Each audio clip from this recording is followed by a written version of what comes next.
Story time de la primera vez que le di una calada a un pitillo.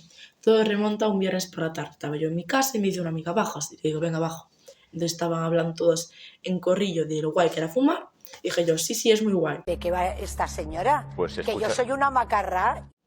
Y dice una amiga, hey, Paula, yo tengo un pitillo, ¿te apetece fumarlo? Y digo, venga, vale. Para hacerme chula. Entonces me lo pasó, entonces me estaban mirando, entonces cogí, lo fumé y se lo pasé rápido a otra persona. Entonces al rato me empecé a sentir súper sofocada, me ardía la garganta, tenía muchas ganas de toser, era muy heavy todo. Entonces digo, no, me tengo que largar, yo estoy incómoda aquí, me tengo que largar. Entonces hice como que me llamaba mi padre y dije, venga, me tengo que ir porque mi padre quiere que le ayude con unas cosas, no sé qué, y me dicen, ¿tan temprano, Paula? Y yo le digo, sí, tan temprano. Entonces cogí y me fui. Goodbye. Y desde ahí no he vuelto a fumar ni lo pienso volver a hacer. Me parece un gasto de dinero y afecta a tu salud.